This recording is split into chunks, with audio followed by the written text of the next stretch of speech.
안녕하십니까. 자, 이번 시간은 테마 20번 주택법의 용어정의입니다. 요 주택법의 용어정의는요, 그냥 시험장에서 무조건 한 개 그 이상이 출제된다, 이렇게 생각하시면 되겠습니다. 첫 번째, 주택의 개념이죠. 세대 구성원이 장기간 독립된 주거 생활을 영위할 수 있는 구조로 된 건축물 및 그 부속 토지를 포함한다. 마당을 포함합니다. 이때 주택법 주택은 공기가 없다 그러죠.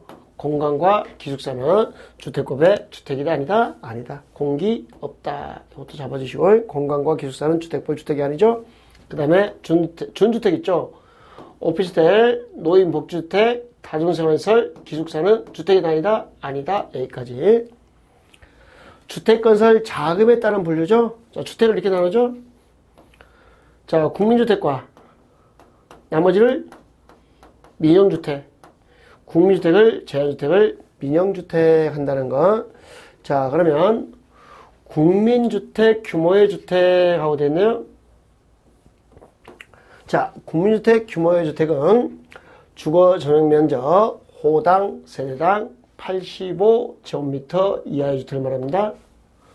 수도권도 아니고 도시도 아니고 시골의 읍이나 면일 때는 100제곱미터 이하죠. 그 나머지를 민영주택, 국민주택을 제한주택을 민영주택 그럽니다. 자, 85 이하짜리입니다. 근데 수도권도 아니고 도시도 아니고 시골의 면일 때는요, 100, 최대 사이즈가 100이죠. 민영주택은요, 국민주택을 제한주택을 민영주택 한다는 거. 주택건설 자금에 따른 분류였습니다. 자, 세대 구분형 공동주택입니다. 세대 안 구분형. 무슨 말이죠? 구분 소유할 수 없는 주택입니다. 구분 소유면 각각이죠. 그러니까 구분 소유가 안 되니까 세대 구분형이라고 부르는 거예요. 자, 월세 받는 아파트예요. 한 지붕 두 가족. 구분된 공간의 일부에 대해서 구분 소유할 수 없는 주택 한 세대입니다. 사업계 승인을 받아서 건설하는 자, 사업계 승인을 받은 공동주택과 공동주택 관리법에 따라 허가를 받거나 신고하고 설치하는 공동주택. 2번은 기존 아파트를 세대 구분형으로 바꾸는 거고요. 1번은 새 아파트입니다. 아파트를 세대 구분형으로 분양받는 겁니다. 전체 세대수의 3분의 1을 넣으면 안 되고요. 전체 면적의 3분의 1을 넣으면 안 됩니다. 그러니까 새로 분양받는 것은 전체 세대수나 전체 면적의 3분의 1 넘지 않을 것 이렇게 됐어요. 전체 세대수입니다. 세대수. 근데 기존 아파트를 바꿀 때는요, 공동주택 전체 세대수의 10분의 1, 동 전체 세대수의 3분의 1 이렇게 됐어요. 그러니까 세대 구분형은 다 3분의 1인데요. 기존 아파트를 공동주택 관리법에 따라서 허가받거나 신고하고, 자, 이렇게 세대 구분형으로 바꿀 때는 전체, 기존 아파트 전체 세대수의 10분의 1. 동은 전체 세대수 3분의 1. 기존 아파트 전체 세대수. 이것만 좀 구별해서 읽으면 되겠는데. 자, 보시면 전체 세대수의 3분의 1, 전체 면적의 3분의 1. 기존 아파트를 바꿀 때는요, 전체 세대수의 10분의 1, 동 3분의 1. 다 3분의 1인데, 기존 아파트 전체 세대수만 10분의 1. 이렇게 기억하시면 되겠습니다. 자, 주택이란 세대 구성원이 장기간 독립된 주거생활, 씻고, 먹고, 자고. 이런 구조로 된 건축물의 전부 또는 일부를 말하며 그 부속 토지는 포함이죠. 부속 토지도 주택으로 본다라는 거. 자, 핸드북 149페이지 내용입니다. 149페이지. 두 번째, 주택법 주택은 공기가 없다. 공간과 기숙사는 주택법의 주택이다 아니다. 주택에 포함되지 아니한다. 주택이 아니다라는 거 기억하시고. 세대 구분형 공동주택은 월세 받는 아파트죠. 구분 소유할 수 없는 주택입니다. 주택의 내부 공간의 일부를 세대별로 구분하여 생활이 가능한 구조로 하되 구분 소유할 수 없는 주택. 한 세대죠. 한 세대. 자, 국가나 지방자치단체나 한국도시주택공사, 지방공사가 건설하는 국민주택 규모 이하의 주택, 85제곱미터 이하의 주택을 우리는 뭐라 부른다? 자, 국민주택. 국가나 지자체나 LH공사나 지방공사가 85 이하로, 수도권도 아니고 도시도 아니고 시골 연결되는 100 이하로 만들면 국민주택. 그걸 제외하면 민영주택 한다 했죠? 국가나 지자체나 LH공사나 지방공사가 5번 내용은 잘 받으세요. 전용면적 세대당 80제곱미터면 85 이하죠? 이하인 아파트를 만들더랍니다. 국가, 지자체, LH공사, 지방공사가 85제곱미터 이하, 80이니까 85 이하 맞죠? 자, 이렇게 만들면 이걸 우리는 뭐라 부른다? 국민주택이라 부른다 라는 거 알으시면 되고. 6번에 국민주택 규모죠? 호당, 세대당 85제곱미터 이하입니다. 그런데 수도권도 아니고 도시도 아니고 시골의 읍이나 면일 때는 100제곱미터 이하까지 가능합니다. 이 호는 단독주택을 세는 단위고요. 세대는 공동주택을 세는 단위입니다. 국민주택은 단독, 공동 상관이 없다는 거예요. 사이즈가 85 이하냐, 100 이하냐. 그 다음에 국가나 지자체나 LH공사나 지방공사가 건설해야 돼요. 또는 국가나 지자체에게 재원을 지원받아야 돼요. 국가나 지자체 재원을. 주택, 도시 기금의 지원을 받아야 돼요. 돈을 지원받아야 돼요. 공적 주체가 만들거나 국가나 지자체나 주택 기금에 돈을 지원받아서 건설하면 국민주택입니다. 뭐 몇 프로 지원받는다 이런 건 없어요. 그 다음에 국민주택을 제외한 주택을 우리는 민영주택 그러죠. 준주택은 오, 노, 다, 기 하고 되어 있으니까 민영주택. 도시형 생활주택입니다. 도시 건설하는 300세대 미만입니다. 300세대 미만이어서 299개까지 도시형 생활주택입니다. 85제곱미터 이하에 해당하는 주택입니다. 분양가 상한제 적용하지 않습니다. 아파트는 도생이 아닙니다. 도시형 생활주택은 단지형 연립, 단지형 다세대 소형주택인 겁니다. 아파트는 도생이 아니다. 단지형 연립이나 단지형 다세대는 소형주택을 제외하는 그랬어요. 무슨 말이죠? 소형주택과 함께 건설할 수 없어요. 왜? 제외했으니까. 건축인의 심의 받으면 5계층까지 건축할 수 있습니다. 심의 거치면 둘 다 5계층까지 건축할 수 있다. 요거 알아두시고. 소형주택은 지하층에 설치하지 아니할 것. 독립한 주거생활이 가능하도록 욕실, 부엌 설치. 독립운동을 하려면 밥심이죠? 밥심, 부엌을 설치해야 돼요. 자, 주거적 면적 60 이하일 거. 소형이니까 주거적 면적 60 이하일 거. 기역번과 디귿번은 다 삭제됐습니다. 그러니까 지하층에 설치하지 않을 거, 욕실, 부엌을 설치할 거, 그 다음에 사이즈는 60 이하일 거. 자, 이렇게 방 한 칸, 두 칸, 세 칸 나눴던 거 이건 이제 없어졌어요. 이거 다 삭제됐다는 거 기억해 두시면 좋겠네요. 예.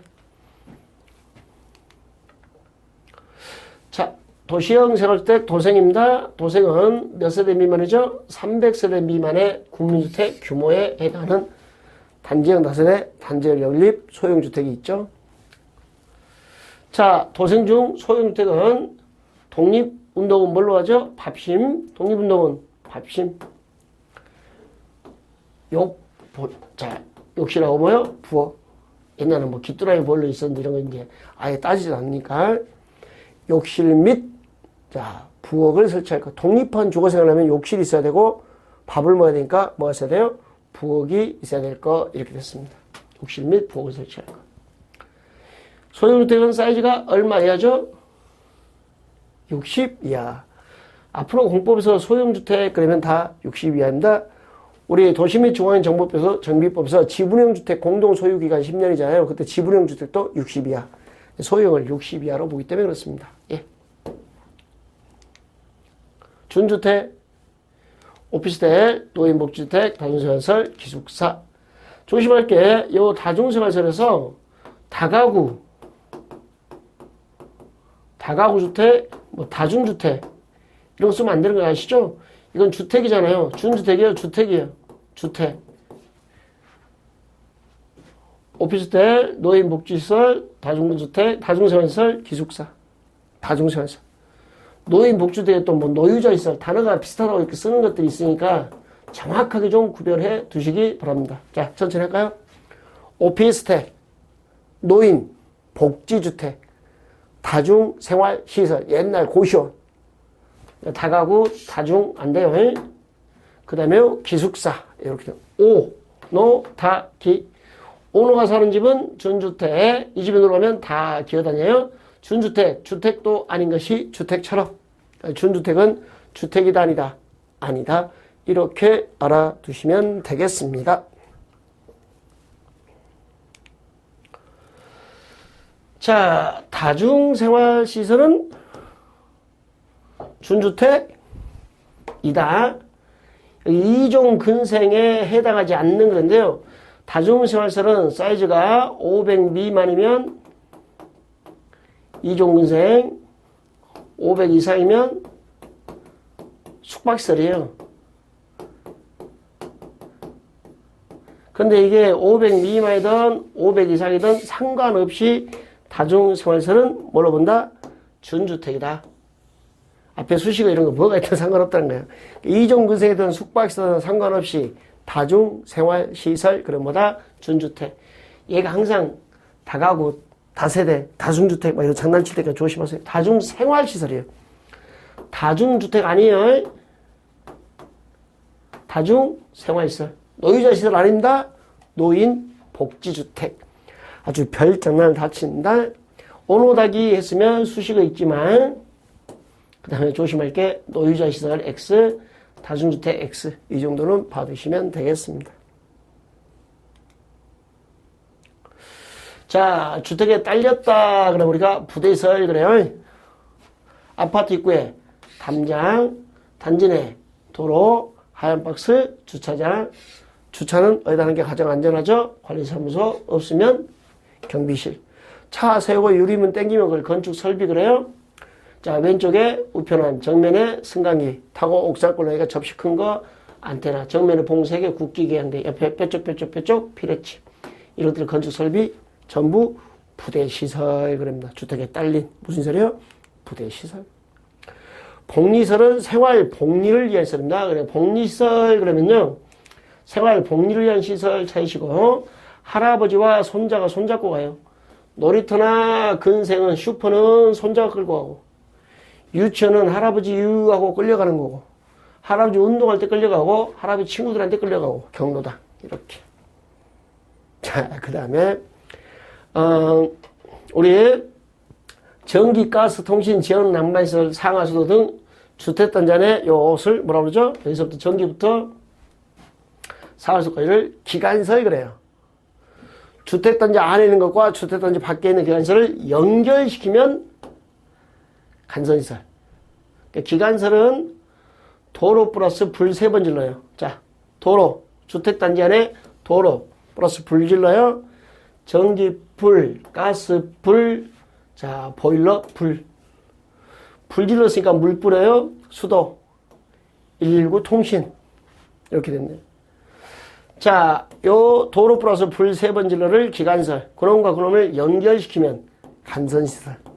간선시설은 연결시설 한다는 거 기억하시고. 문제 풀 때는요, 딸렸다, 부대시설이요. 담장, 도로, 주차장, 관리사무소, 뭐 건축 설비 딸렸다, 부대시설. 여기. 자, 생활 복리를 위한 복리시설이죠. 놀이터, 근생, 유치원, 주민운동시설, 경로다. 이렇게 됐고요. 도로 플러스 불 질러요. 불 3번, 전기, 가스, 난방. 119 전화, 통신, 그 다음에 물 뿌려요. 상하수도. 요걸 기간설. 15번에 기간설과 기간설을 못하면 도로, 전기, 가스, 상하수도, 지역 난방시설, 통신시설을 연결시키면 이제 뭐가 된 거예요? 간선. 연결시키면 뭐라고요? 간선시설 이렇게 되는 거예요. 자, 공공사업에 의하여 개발 조성되는 공동주택 건설 용지를 우리는 공공택지 그럽니다. 공공사업에 의하여 조성되는 공동주택 건설 용지를 공공택지. 첫 번째 공공, 두 번째 공동주택. 주택건설 용지를 공공택지 합니다. 도시개발사업은 수용사용번식, 혼용번식 중 수용사용번식이 공공택지입니다. 왜냐하면 수용사용번식이 돼야 수집, 택지가 집단화되죠. 이렇게 집단화되면 아파트 건설 용지로 좋죠. 공동주택 건설 용지로 딱 좋잖아요. 그래서 도시개발사업은 수용사용번식, 혼용번식에서 수용사용번식이 공공택지, 집단화돼야 아파트가 만들 수 있으니까. 그러면 공공이 아니죠. 사적 주체면 공공택지도 아니다. 공공이 아니니까. 아닙니다. 단독은 공공택지도 아니다. 아니다. 왜? 공동주택 건설 용지가 아니니까. 환지 방식 아니죠. 수용 사용 방식이죠. 이건 개별화되잖아요. 정비사업 공공택지도 아니다. 아니다. 여기 정비사업 앞에다가 이렇게 조합이 시행하는 정비사업입니다. 누구 나왔어요? 조합이면 민간이죠? 그러니까 조합이 시행하는 정비사업, 재개발사업, 재건축사업을 조합이 한다. 공공택지도 아니다. 아니다. 민간이 하니까. 자, 일단 수용사용 방식이 도시개발사업에서는 수용사용 방식이 공공택지고요. 사적주택 공공택지 아닙니다. 공공사업이어야 돼요. 단독주택 공공택지 아닙니다. 공동주택이어야 돼요. 환지 안 돼요. 조합이 시행하면 민간이니까 안 되고 정비사업 앞에 조합이 시행하는 정비사업 이렇게 기억하시면 되겠습니다. 리모델링은 증축과 대선, 증대. 대선은 임의조 틀리면 10대, 경원수 10년, 사용검사 받고 사용승인 받고 10년. 증축은 15년, 늘어나니까 한 대 15년. 자, 증축은 주거 전용 면적 30%까지 가능합니다. 파로 미만일 때는요, 파로 40. 공용 부분, 통로나 계단 현관도 여기 리모델링 증축할 수 있습니다. 공동주택 기능 향상을 위해서. 그때 세대수 증가형 15%, 수직 3칸, 14층 이하면 2칸. 무슨 말이냐면요. 아파트가 이렇게 있으면 여기다 덧대면요. 이걸 수평 증축 그래요.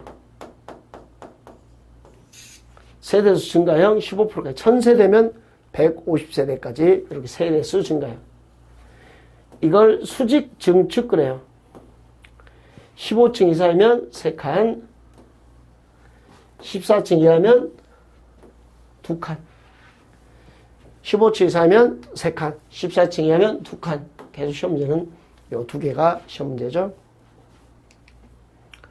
공구, 공사구역이죠. 이렇게 하나의 주택단지에서 둘 이상으로 구별돼요. 109, 209. 착공신고, 사용검사를 별도 수행합니다. 이때 경계폭은 6m 이상이면 돼요. 뭐 놀이터도 괜찮고 녹지축도 괜찮고 옹벽축대도 괜찮습니다. 도로면 당연히 되는 거고 주차장도 되는 거고. 구분폭이 몇 m 이상이면 돼요? 6m. 경계폭이 6m. 공구별 세대수는 300세대. 전체 세대수는 600세대.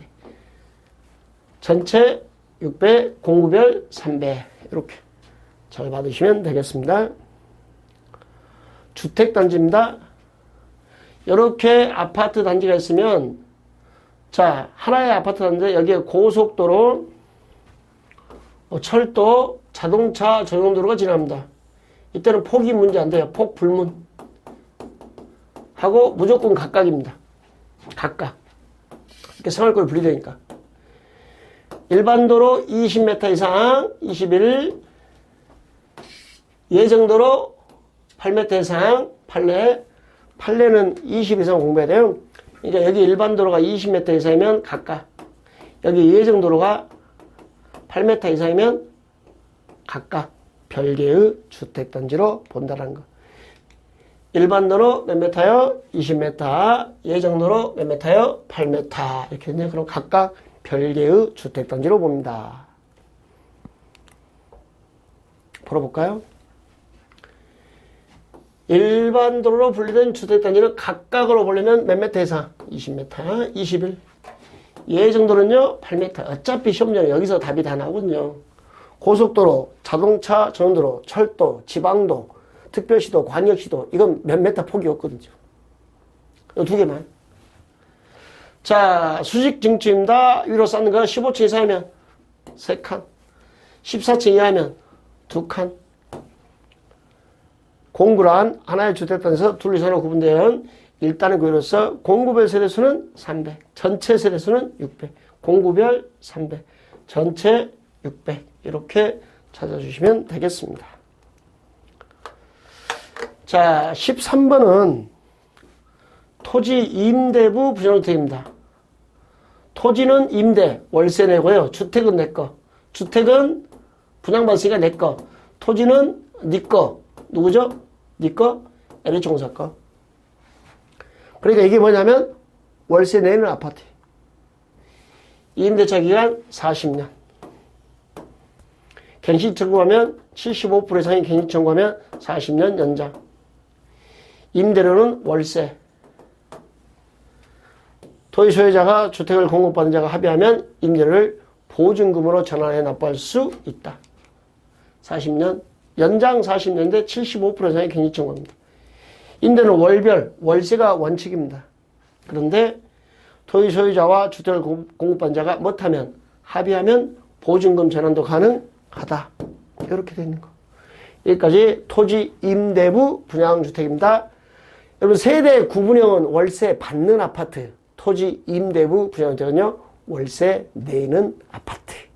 예, 이렇게 구별해서 용어 정의 무조건 1개 이상, 많으면 2개 무조건 정리해 두시기 바랍니다. 특히 소형주택 개정사항 뭐 1칸, 2칸, 3칸 나누는 게 이제 없어졌다. 뭐 그 정도 아시면 되겠습니다. 정확하게 정리해 두시기 바랍니다. 예, 수고하셨습니다.